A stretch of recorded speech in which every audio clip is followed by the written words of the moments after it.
Hello everyone, Rokeya's arts ওয়ার্কশপের চতুর্থ ক্লাসে তোমাদের সবাইকে স্বাগত। আজকে আমরা সার্কেল দিয়ে বল আঁকা শিখব।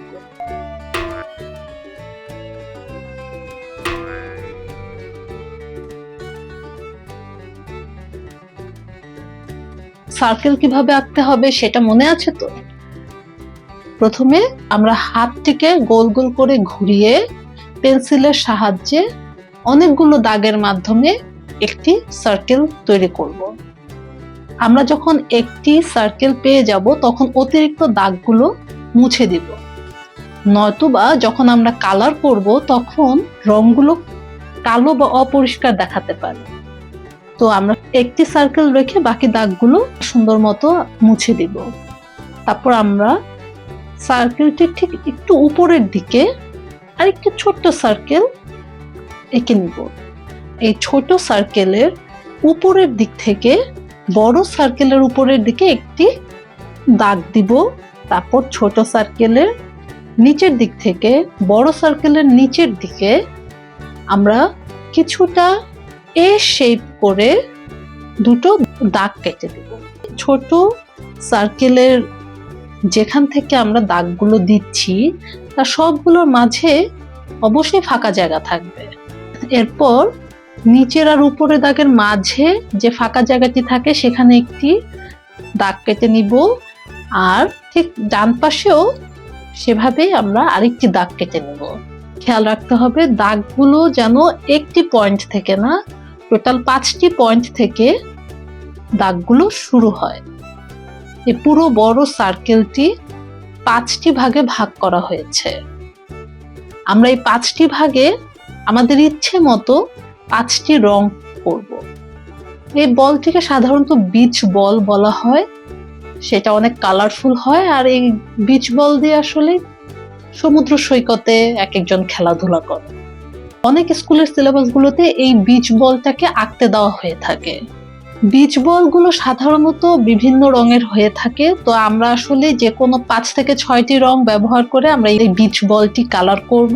আমি যে কয়েকটা কালার নিব তার মধ্যে সবচেয়ে হালকা রংটি হচ্ছে হলুদ, তাই আমি প্রথমে এই হলুদ রংটি করে নিয়েছি। আর রং করার সময় বর্ডারের চারপাশ দিয়ে আগে কালার করে নিচ্ছি যেন রংটা দাগের বাইরে না চলে যায়। তারপর প্রত্যেকটি অংশে পুরোপুরি ভাবে রং করব। প্রথমে আমি হলুদ বা ইয়েলো কালার নিয়েছি, তারপর ব্লু বা নীল রং, তারপর নিয়েছি অরেঞ্জ বা কমলা রং, তারপর নিয়েছি রেড বা লাল রং, তারপর নিয়েছি আমরা স্কাই ব্লু বা আকাশি রং।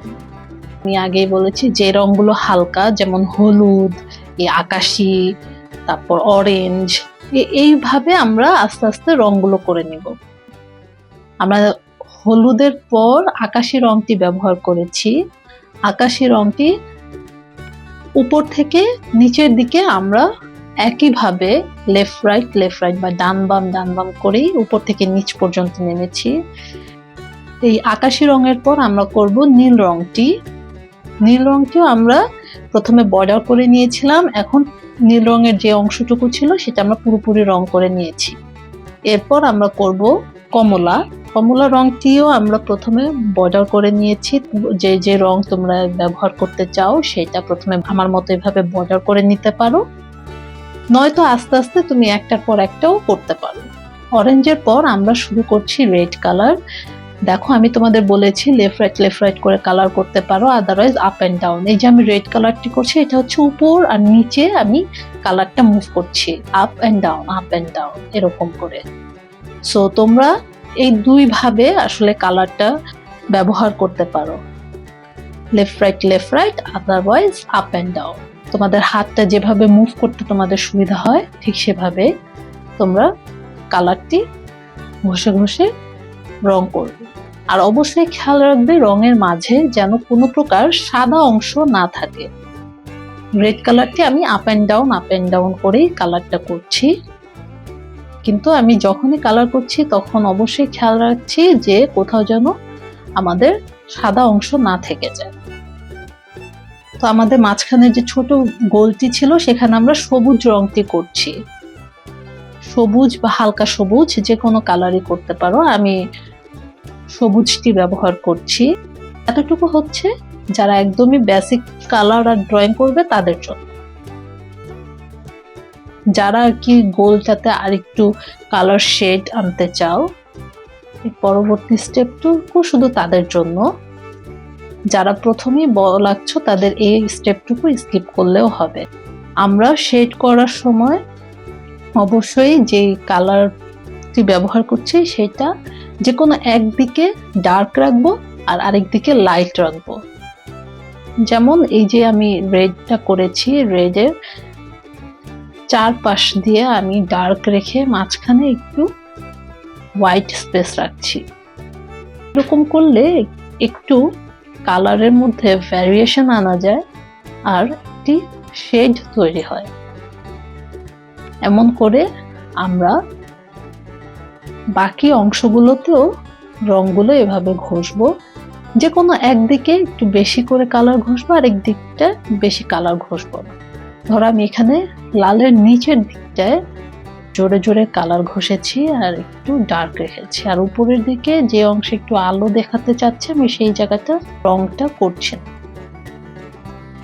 ঠিক এমন করে আকাশি অংশেও আমরা দাগের চারপাশ দিয়ে নিচের দিকে একটু ডার্ক করছি, কিন্তু উপরের দিকে যে কোনো এক জায়গায় আমরা একটু হালকা করে ছেড়ে দিয়েছি।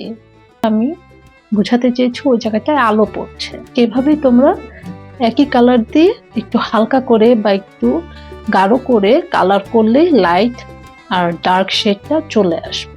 অন্যান্য অংশ ঠিক এমন ভাবেই কালার করছি। বলটির উপরের দিকে আলো পড়েছে এই জিনিসটুকু বোঝানোর জন্য আমি চেষ্টা করছি একটু উপরের দিকে হালকা রাখার। এরপর বলটিকে আরো শেড করার জন্য আমি আকাশি রঙের ওপর নীল রংটি ব্যবহার করছি, লাল রংটির ওপর খয়েরি ব্যবহার করছি, অরেঞ্জ কালারের ওপর লাল রং ব্যবহার করছি, হলুদের ওপর একটু অরেঞ্জ ব্যবহার করছি, আর নীল রঙের ওপর একটু কালো দিয়ে আমরা আরেকটু শেড করার চেষ্টা করছি। তোমরা চাইলে এভাবে শেড কালার তৈরি করতে পারো। যারা কালার শেডিং শিখতে চাচ্ছ তাদের জন্য পরবর্তীতে আর্টসি ওয়ার্কশপের চ্যানেলে আরেকটি ভিডিও পাবলিশ করা হবে। ততদিন পর্যন্ত ড্রয়িং করতে থাকো, আঁকাআঁকি থামিও না। প্রথমে বেসিকভাবে কালার করা শিখে ফেলো। বেসিক কালার মানে হচ্ছে তুমি যা আঁকবে সেটির রং সুন্দরভাবে করা, দাগের বাইরে রং না যাওয়া আর তার কালারের মধ্যে কোনো সাদা অংশ না রাখা। এই বেসিক নিয়মে রং করা শিখতে থাকো। এর পরবর্তী স্টেপই হচ্ছে শেডিং। তুমি যদি বেসিক কালার না করতে পারো তাহলে আসলে শেডিংটা তুমি করতে পারবে না, কারণ শেডিং করতে পেন্সিলের ওপর প্রেসারের একটি বিষয় তোমার জানতে হবে। কালার পেন্সিলের উপর কতটা তুমি প্রেসার দিলে একটি রং দিয়ে শেড করা সম্ভব সেটা তোমার বুঝতে হবে। তাই তোমার বেসিক কালার করাটা অবশ্যই শিখতে হবে। তো আমাদের কালার শেষ হয়ে যাওয়ার পর এখন পালা বর্ডার করার। বর্ডার করলে তুমি যা ড্রয়িং করছো সেটা একটু ফুটে ওঠে। আসলে কিছু কিছু স্কুলে ড্রয়িংয়ে বর্ডার করলে টিচাররা একটু খুশি হয় আর একটু এক্সট্রা নাম্বার দিয়ে দেয়, কারণ ড্রয়িংটা তখন একটু ফুটে ওঠে। আবার কিছু স্কুলে বর্ডার করাও নিষেধ থাকে, আর যাদের স্কুলে বর্ডার করা নিষেধ তাদের এমন করে বর্ডার করার কোনো দরকার নেই। বর্ডার করার সিস্টেম হচ্ছে যেভাবে তুমি ড্রয়িং করবে ঠিক সেভাবেই বর্ডারটা করতে হয়। ক্রেয়ন কালারের কালো রং দিয়ে বর্ডারটা করছি। আমি সার্কেলের উপর দিয়ে আস্তে আস্তে করে রং ঘষে ঘষে বর্ডার করব। তোমরা বর্ডার করার জন্য ক্রেয়ন কালার, সাইন পেন, যে কোনো কালো কালার ব্যবহার করতে পারো। সাইন পেনটি ব্যবহার না করাটাই ভালো। সাইন পেনটি দিয়ে কালার করলে তুমি বর্ডার করার সময় ড্রয়িংটি নষ্ট হয়ে যেতে পারে, বা সাইন পেন দিয়ে যদি তোমরা বর্ডার করতে চাও তাহলে রং করার আগেই তোমরা সাইন পেন দিয়ে বর্ডার করতে পারো। আমি আসলে সব সময় বলে থাকি ক্রেয়ন কালারের কালো রংটি দিয়ে বর্ডার করার কথা। আসলে সাইন পেন দিয়ে বর্ডার করলে পেজের অপর পৃষ্ঠাটি নষ্ট হয়ে যায়। ক্রেয়ন কালার দিয়ে বর্ডার করলে তেমনটি হয় না।